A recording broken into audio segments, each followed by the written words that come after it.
Hello, my name is Mila Merkel, and I'm doing my video presentation for my Multicultural Communications class. My world summary was on the traditions of the Jewish faith when it comes to wedding ceremonies.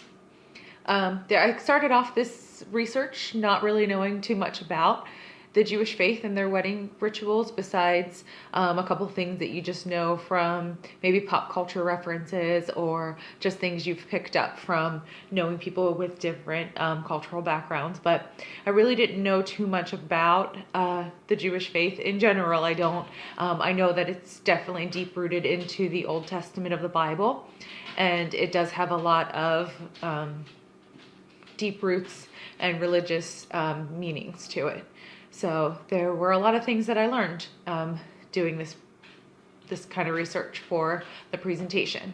One of the things that I learned for the traditions is that there are no wedding ceremonies on the Sabbath, which is Saturday for the Jewish faith, which kind of makes sense. We don't typically have Sunday weddings as a Christian in the Christian wedding traditions, but it's definitely known to happen every once in a while. Jewish faith, they have their Sabbath on Saturdays, so that would be the day that they wouldn't have their wedding, which is in Christian faith. We typically have wedding ceremonies on Saturdays, but it's sort of just flip-flopped as far as what you consider your Sabbath day. The other thing, there are two ceremonies involved in a marriage. One is the betrothal ceremony, which really just acts as an engagement ceremony, but it takes place 12 months before the wedding, and it allows the couple to live together before their wedding ceremony.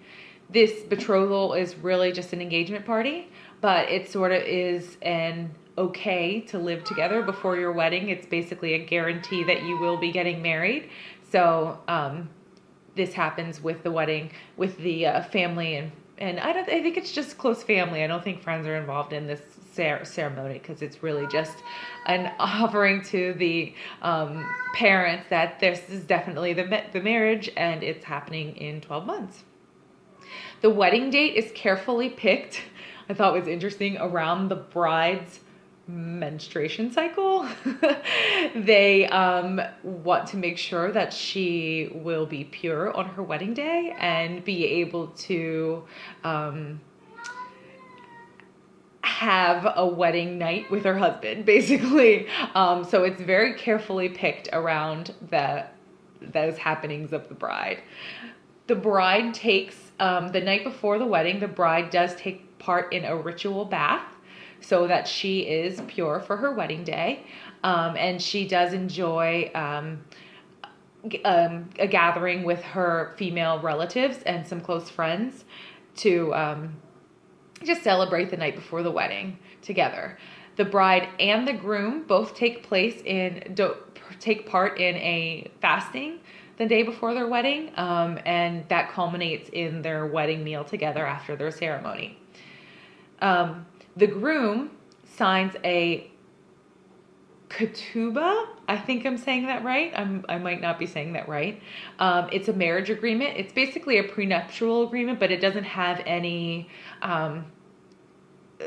law-abiding, terms to it. It's basically the groom outlining that he's going to be faithful to the bride. They're basically vows. They sign vows saying that he's going to be faithful to her, that he's going to take care of her, and that these are his responsibilities as a groom. So it basically acts as like a mini agreement. Vows, they actually sign vows, but they don't have any law-abiding terms in, the law system of our country. It's really just vows, but they mean a lot to them. After signing the ketubah, the groom is taken to the bride, and he puts the veil on her face. I guess they cover her face to show that it was said that it covers her face to show that he is attracted to her inner beauty. It also had some story with Jacob in the Bible, who Jacob was tricked into marrying his beloved's sister. So the ritual sort of says that the groom veils his own bride so that he can't be tricked into who he's marrying. I mean, that's such an old, it had such old roots that the modern term has sort of taken light to it, but I guess that's where it initially comes from, which I thought was really, really interesting. The couple are then walked down the aisle together, as opposed to, in Christian weddings, the bride is given away by her dad to the groom. Both the bride and the groom are walked down the aisle with their parents. They're either walked with their respective parents, or sometimes the bride is walked down by the mothers and the groom is walked down by the fathers. It can go either way. It really depends on the parents. They're married under a huppah, which is a very traditional piece of a wedding. It's basically a canopy with under 4 posts. It's supposed to be a symbol of the hospitality of their friends and family who are there at their wedding. Apparently, Abraham in the Bible had a tent. He was very known for his hospitality, and his tent where he lived had all 4 sides open, meaning that anybody could come to him at any time, and it was an open floor, and people could feel hospitable in that way. The rabbi says 7 blessings over a cup of wine, which then the bride and groom drink from. The wedding rings are placed on the right hand of the bride and groom, which I thought was interesting because the left hand is a traditional for us, for Christians. I keep saying us, but I mean just for the Christian culture. The ceremony concludes with the breaking of the glass. And this sort of indicates a lot of different things. Sometimes I guess it's rooted in the symbolism for, kind of paying homage to the destruction of the Jewish temples back in ancient times. The modern way of looking at it now is really just the way that is more, it takes on more of a term about having bad luck in your marriage, and you smash the glass to kind of get the bad luck out of the way, and you can go ahead with a blessed and happy Wedding. Today the glass is smashed by the groom. He steps on it. In ancient times, I guess it was thrown against the temple walls to break the glass.